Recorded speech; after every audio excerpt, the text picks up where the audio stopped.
literature review might be easier than you think, so no need to panic. Hi, I'm Clem from Ascribe, your road to academic success. In this video, we are going to develop your collecting and managing sources in 3 easy steps.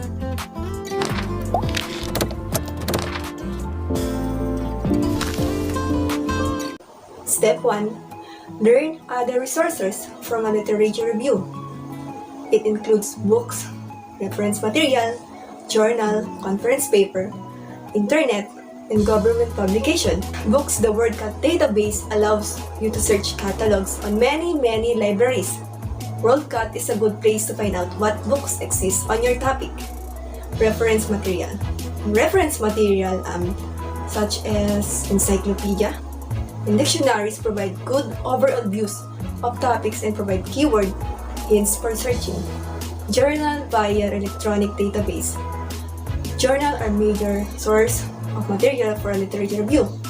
You can search thousands of journals back a century or more. Conference papers. Searching conference papers allows you to see research before it is published and get a feel for what's going on in a particular organization. Internet research is the practice of using internet information, however, it is largely unregulated. Look at the evaluating website LibGuide for suggesting evaluating website. Government publications are documents and information produced by government and central government organizations. Step 2. Organizing the literature review. Once you have the basic and the place, then you must consider how you will present the sources themselves within the body of your paper. Create an organizational methods to focus section even further to help you come up with overall organizational framework for your review. Here are the 3 typical ways of organizing sources into a review. 1. Chronological. It means from older to more recent publication. 2. Thematic. Organized around several key themes. Key themes provide a natural structuring principle in a literature review as do categories based on relevance to research, question, academic position, and theoretical paradigm, and so on. It's conduct a detailed survey of the literature based on your chosen themes and theories. It synthesizes and organizes the information collected from the literature into a brief and broad summary. Methodological. You can compare the different research methods being used across studies. Make sure your literature review has an introduction or background information section, a main body that summarizes and synthesizes, and finally, conclusion or recommendation section to end the paper. Step 3. Writing the literature review. So, once you settle on the general pattern of organization, you're ready to write each section. There are a few guidelines you should follow during the writing stage. Number 1, use evidence. Number 2, be selective. Number 3, summarize and synthesize. Number 4, keep your own voice. So number 5, use caution when paraphrasing. And that's it. Again, I'm Clem from Ascribe. See you next week. Bye-bye! Hello everyone!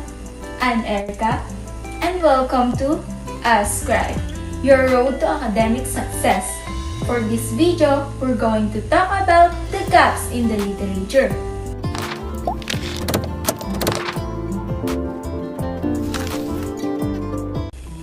It is important to keep in mind that just because you identify a gap in the research, it doesn't necessarily mean that your research question is worthy of exploration.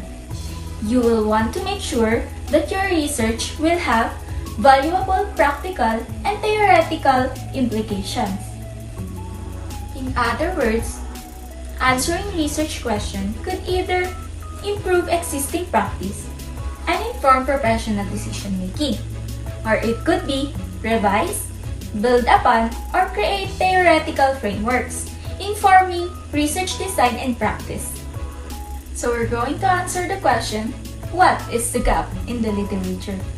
Did you know that gap is also considered as the missing piece or pieces in the research literature, the area where it has not been yet explored or is underexplored. This could be a population or sample, research method, data collection, and analysis, or other research variable or condition. Step 1. Identify the gaps. By conducting an exhaustive literature review, you search for journal articles.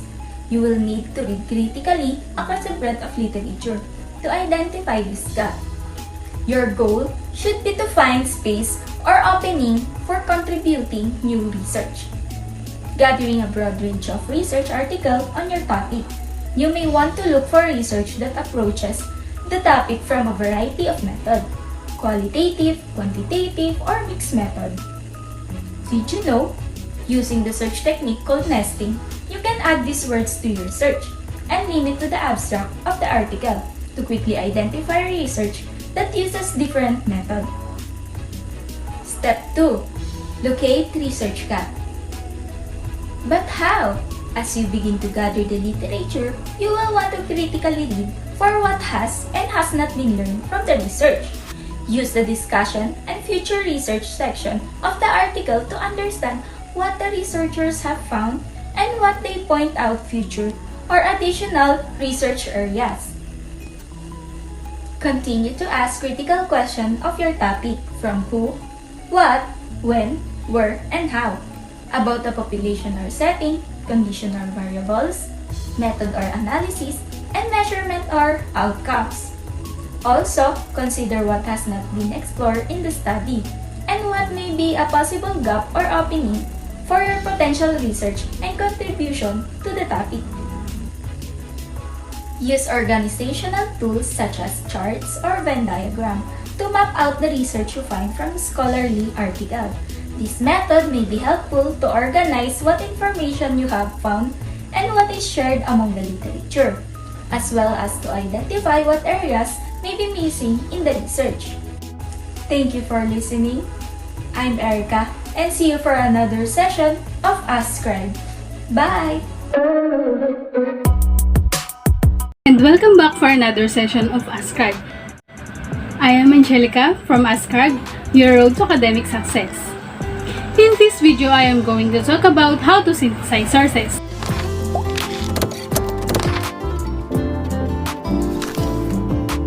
Did you know that synthesis is a process to bring things together now? It doesn't mean that those things are like each other, but you were going to make sense of them through this process of synthesis, and that's really important. In synthesizing the sources, there are three categories. First is putting the pieces together. Second, creating a summary table. And last is creating a summary outline. In putting the pieces together, combining separate elements into a whole is the dictionary definition of synthesis. It is a way to make connections among and between numerous and varied sources materials. A literature review is not an annotated by bibliography, organized by title, author, or date of publication. Rather, it is a group by topic to create a whole view of the literature relevant.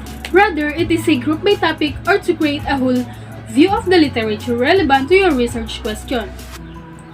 Your synthesis must demonstrate a critical analysis of the papers you collected, as well as your ability to integrate the results of your analysis into your own literature review.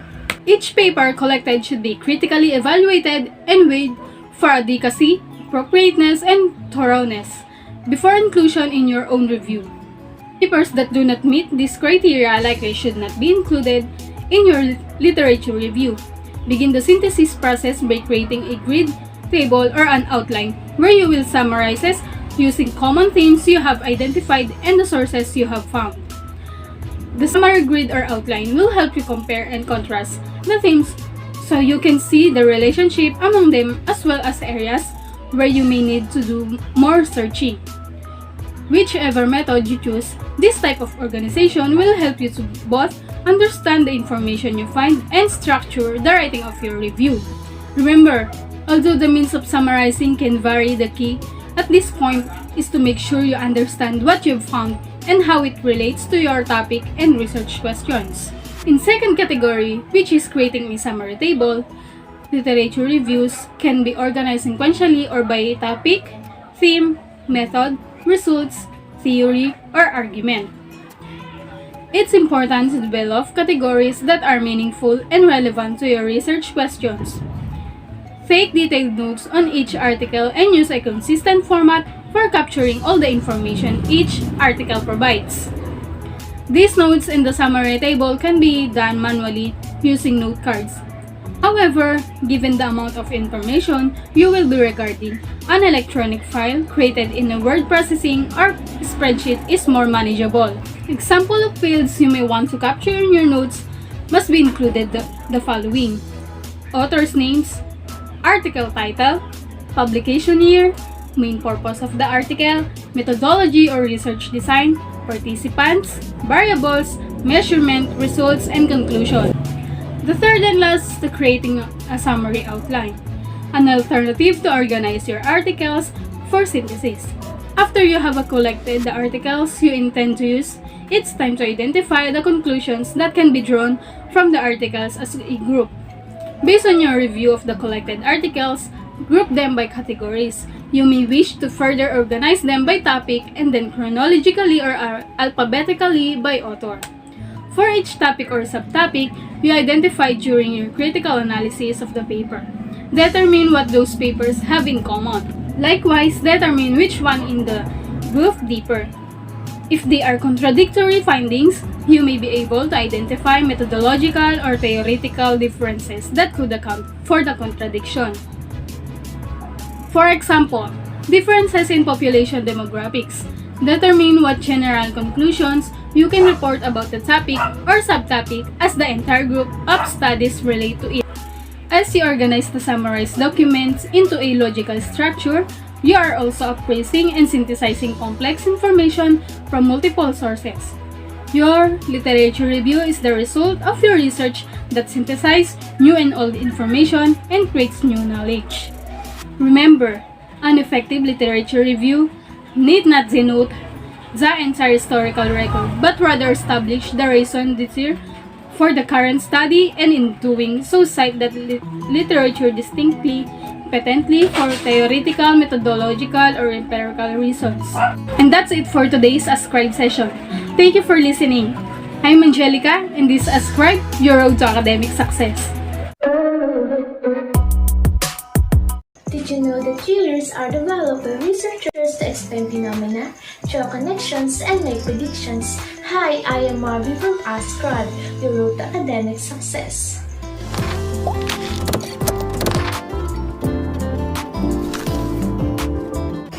In the theoretical framework, you explain the theories that support your research and showing that your work is grounded in established ideas.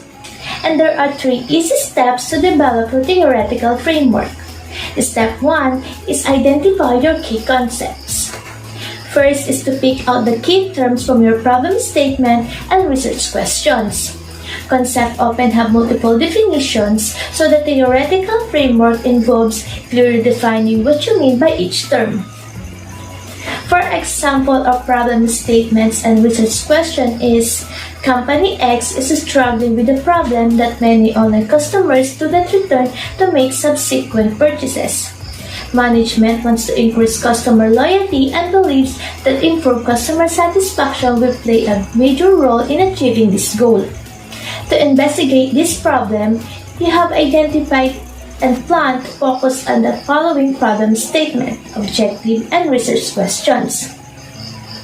The problem here is many online customers do not return to make subsequent purchases, and the company's objective is to increase customers' loyalty. And the research question is, how can the satisfaction of Company X online customers be improved in order to increase customers' loyalty? The concept of customers' loyalty and customer satisfaction are clearly central to this study. The theoretical framework will define this concept and discuss theories about the relationships between them. The second step is to evaluate and explain relevant theories. By conducting a true literature review, you can determine how other researchers have defined and draw connections between these key concepts. As you write the theoretical framework, aim to compare and critically evaluate the approaches that different authors have proposed. Lastly, show how your research fits in. Apart from discussing other people's theories, the theoretical framework should show how your own project will make use of these ideas. You might aim to do one or more of the following. Test whether a theory holds in a specific context. Use a theory as a basis for interpreting your results. Critique or challenge a theory. Combine different theories in a new or unique way. And if relevant, you can also use the theoretical framework to develop hypotheses for your research. Now let's move on in the structure of the theoretical framework. Did you know that in thesis or dissertation, the theoretical framework is sometimes integrated into a literature review chapter? But it can also be included as its own chapter or section. If your research involves dealing with a lot of complex theories, it is a good idea to include a separate theoretical framework chapter. There are no fixed rules for structuring a theoretical framework. The important thing is to create a clear, logical structure. One option is to draw on your research questions, structuring each section around a question or key concept. As in all other parts of your thesis, make sure to properly cite your sources to avoid plagiarism. Did you know that the goal of a theoretical framework is to present and explain this information? There may be many different theories about your topic, so the theoretical framework also involves evaluating, comparing, and selecting the most relevant ones. By framing your research within a clearly defined field, you make the reader aware of the assumption that inform your approach, showing the rationale behind your choices. This part of dissertation lays the foundation that will support your analysis, helping you interpret your result and make bolder generalizations. Thanks for watching. I am Marby, and this is your Scribe, your road to academic success.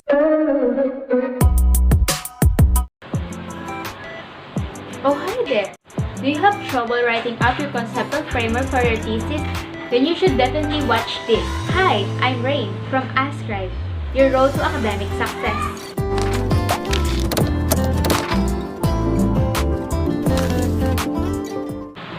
A conceptual framework illustrates what you expect through your research. It defines the relevant variables for your study and maps out how they might relate to each other. You should construct a conceptual framework before you begin collecting data. Conceptual framework is a written or visual representation of an expected relationship between variables.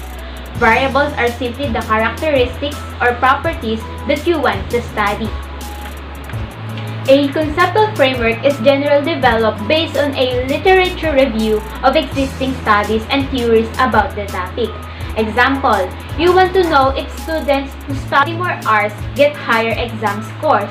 To investigate this question, you can use methods such as experiment or survey to test the relationship between variables. Before you start collecting data, construct a conceptual framework to show exactly which variables you will measure and how you expected them to relate to each other. If we want to test a cause and effect relationship, we need to identify at least two key variables, the independent variables and the dependent variables. In our example, the expected cause, hours of study, is the independent variables, aka the predictor or explanatory variable. The expected effect, exam score, is the dependent variable, aka the response or outcome variable. In other words, exam score depends on hours of study. Our hypothesis is that the more hours a student studies, the better they will do on the exam. Next, we should identify other variables that might influence the relationship between our independent and dependent variables. Some common variables to include are moderators, mediators, and control variables. A moderator alters the effect that an independent variable has on a dependent variable. The moderator thus changes the effect component of the cause and effect relationship. This moderation is also referred to as the interaction effect. In our example, we expected that the number of hours a student is related to their exam score. The more prepared, the higher your score will be. Now we add the moderator IQ. A student's IQ level changes the effect that the variable hours of study has on the exam score. The higher your IQ, the few hours of study you must put in to do well on the exam. In other words, the moderator IQ moderates the effect that the number of study hours has on the exam score. Let's take a look at how this might work. The graph shows how the number of hours spent studying affects exam score. The more hours you study, the better your result. A student who studies for 20 hours will get a perfect score. But the graph looks different when we add an IQ moderator of 120. A student with this IQ will already achieve a perfect score just 15 hours of study. The higher the IQ, the fewer hours a student needs to study in order to achieve a score of 100%. In short, a moderating variable is something that changes the cause and effect relationship between the two variables as its value increases or decreases. Now we'll expand the framework by adding a mediating variable. In a cause and effect relationship, a mediating variable links the independent and dependent variables, allowing the relationship between them to be better explained. The mediating variable of number of practice problems completed comes between the independent and dependent variables. The hours of study impacts the number of practice problems, which in turn impacts the exam score. In this case, the mediator helps explain why studying more hours leads to a higher exam score. The more hours the student studies, the more practice problems they will complete. The more practice problem completed, the higher the student's exam score will be. By adding mediating variable of number of practice problems completed, we help explain the cause and effect relationship between the two main variables. Keep in mind that mediating variables can be difficult to interpret, and care must be taken when conclusions are drawn from them. Lastly, the control variable. To test a cause and effect relationship, we also need to consider other variables that we're not interested in measuring the effects of, but that could potentially impact students' exam scores. These control variables that are held constant so that they don't interfere with the result. For example, it is likely that if a student feels ill, they will get a lower score on the exam. Therefore, we'll add health as a control variable. That means we should keep the variable health constant in our study. We will only include participants who are in good health on the day of the exam. And that's it for today's Ascribe session. I'm Rain, and this is Ascribe, your road to academic success. Thank you for listening. Do you have to write up an integrative framework for your thesis? Then you should definitely keep watching. Hi, I'm Brian from Ascribe, your road to academic success.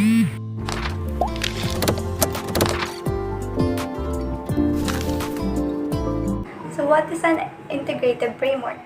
Integrative framework is a method that summarizes past empirical or theoretical literature to provide a more comprehensive understanding of a particular phenomenon or healthcare problem.